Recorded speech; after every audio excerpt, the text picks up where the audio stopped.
ചേച്ചീനെ, പഞ്ചാബിലുള്ള ഒരു ചേച്ചീനെ എങ്ങനെ വളച്ചെടുത്തു ഇങ്ങോട്ടേക്ക് കൊണ്ടുവന്നു? അതൊക്കെ എന്റെ ഒരു സ്കില്ലാണ്. അതെന്താ സ്കില്ലെന്ന് മലയാളി പ്രശ്നത്തിൽ പറഞ്ഞുകൊടുക്കാം, അവർ പഠിക്കട്ടെ. ആക്ച്വലി അമർദീപിനെ ഞാൻ കണ്ടുമുട്ടിയത് ബോംബെയിലാണ്. അമർദീപ് മോഡലാണ്. അങ്ങനെ വർക്ക് ബന്ധപ്പെട്ട് ഒരിക്കൽ മീറ്റ് ചെയ്തതാണ്. അപ്പോൾ ഞാൻ ആദ്യമേ കണ്ടപ്പോൾ തന്നെ ഞാൻ വിചാരിച്ചു, സിനിമയിൽ അഭിനയിക്കുന്ന നടികളെക്കാളും ഭയങ്കര സൗന്ദര്യമാണല്ലോ ഈ പെൺകുട്ടിക്ക്. I do understand Malayalam. You said like how beautiful this girl was, and but she's not from the cinema. Something of that sort you said, beautiful right? than any of the heroines also that I've seen. Glad.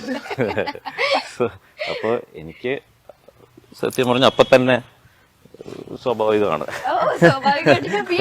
അതെ, ഞാൻ immediately. പിന്നെ പെരുമാറ്റം അതുപോലെ ഭയങ്കര സോഫ്റ്റും ഭയങ്കര feminine, അതൊക്കെ ഭയങ്കര ഈ കാലത്ത് എനിക്ക് റെയറായിട്ട് കിട്ടുന്ന ക്വാളിറ്റീസാണ്. അപ്പോൾ അങ്ങനെ ഞാൻ പെർസ്യൂ ചെയ്ത് പിന്നെ ഞാൻ എന്റെ വർത്ത് പ്രൂവ് ചെയ്ത് ജയിച്ചെടുത്തതാണ്.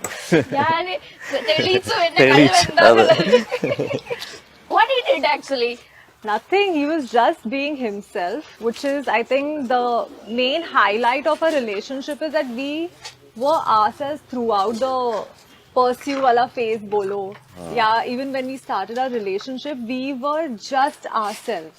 And we actually complement each other so much as individuals that you can just see that we flow together so easily, peacefully. There's so much calmness when we are together. And I feel that calmness and that relaxedness, the relaxing mode, I think, is projected towards others as well. Actually, എനിക്ക് ചോദിക്കാറുണ്ട്, who proposed first? Me.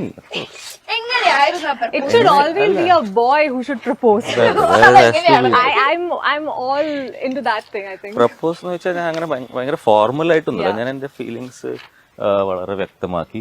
ഞാൻ ഒരിക്കലും sneaky behaviour ഇല്ല. ഞാൻ front ആവുന്ന pretend ചെയ്യലും എന്റെ മനസ്സിലുള്ളത് വേറെ എന്തോ ആണ്, അതൊന്നും ശരിയാവില്ല.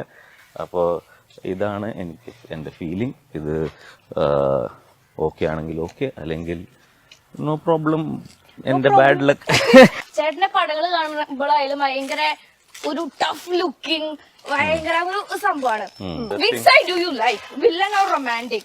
I have a hero and a villain both in my life, but he's villain for the world. But for me, of course, he's my hero, and I would love to be. She is the only one who can tame the beast. Let's put it that way. I like the dialogue. One compliments ആണ് പരസ്പരം അങ്ങോട്ടും ഇങ്ങോട്ടും പറഞ്ഞങ്ങോട്ട് വിട്. Okay.